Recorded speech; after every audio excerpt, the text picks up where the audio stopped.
एक पार्टी ने बिगाड़ दिया मध्य प्रदेश में कांग्रेस और बीजेपी का खेल। आदिवासियों के सबसे बड़े संगठन से सबसे ज्यादा कांग्रेस को क्यों लग रहा है डर? जयस के गठबंधन की कांग्रेस की कोशिश नहीं हुई सफल। न जातीय संगठन जय आदिवासी युवा शक्ति जयस से बीजेपी और कांग्रेस दोनों को ही डर लग रहा है। डर का सबसे बड़ा कारण यही है कि मध्य प्रदेश में 21% आदिवासी आबादी है, जिसका 100 से ज्यादा सीटों पर जबरदस्त प्रभाव है। ये निर्णायक स्थिति में है। हालात ये है कि मध्य प्रदेश की कई सामान्य सीटों पर आदिवासी समुदाय के लोग चुनाव जीत जाते हैं। एमपी में आदिवासियों के लिए विधानसभा की 47 सीटें आरक्षित हैं। ऐसे में जिस दल को आदिवासियों का समर्थन मिलता है, एमपी में सरकार उसी दल की बन जाती है।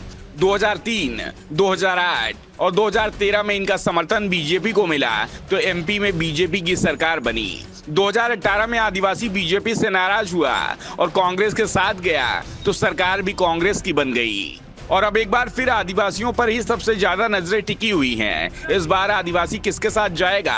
मध्य प्रदेश के शहडोल में जब राहुल गांधी आए तो अपने भाषण के दौरान आधे से ज्यादा समय तक वो जाति और आदिवासी समाज पर ही बोलते रहे। ये कहें तो वो आदिवासी वोट को ही याद करते रहे।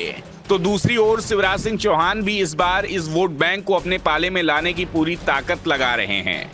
लेकिन कांग्रेस और बीजेपी दोनों ही परेशानी जयस ने बढ़ा दी है। जयस ने चुनावी रणनीति में कदम रखते हुए इन सीटों पर निर्दलीय उम्मीदवार उतारने का सिलसिला शुरू कर दिया है, जिससे भाजपा और कांग्रेस के वोट बैंक में सेंध लग सकती है। उच्च शिक्षित आदिवासी युवाओं के खड़े किए गए इस संगठन ने अपनी पहली सूची में अलीराजपुर, तांदला, पेटलावद और सरदारपुर में निर्दलीय उम्मीदवार घोषित कर दिए हैं। ये चारों सीटें आदिवासी समुदाय के लिए आरक्षित हैं।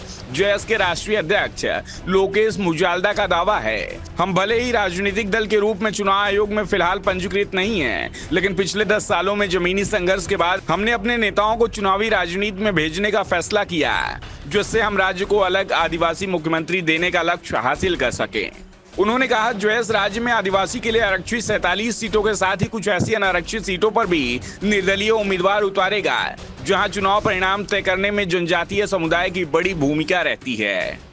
मुजाल्दा ने भाजपा और कांग्रेस पर हमला बोलते हुए कहा, देश की आजादी के बाद से लेकर अब तक सूबे में इन दोनों दलों की सरकारें रही हैं, लेकिन आदिवासी क्षेत्रों में बेरोजगारी के कारण लोगों का दूसरे प्रदेशों में पलायन साल दर साल बढ़ता जा रहा है। इन इलाकों में शिक्षा, स्वास्थ्य और सिंचाई की बुनियादी सुविधाओं की भी भारी कमी है।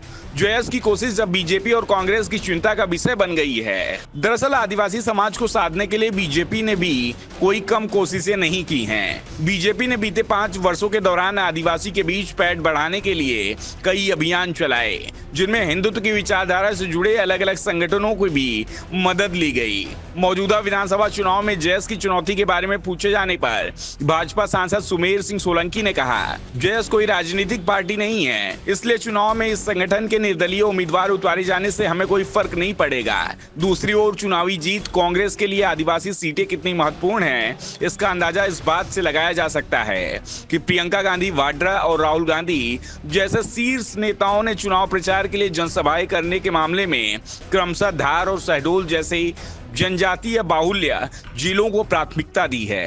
प्रदेश कांग्रेस प्रवक्ता नीलाभ शुक्ला ने कहा, आदिवासी समुदाय देश की आजादी के समय से ही कांग्रेस से जुड़ा है।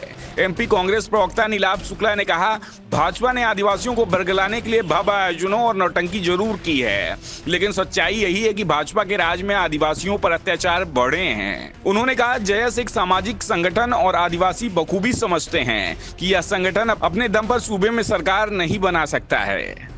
Bureau report, the Navdarpan news.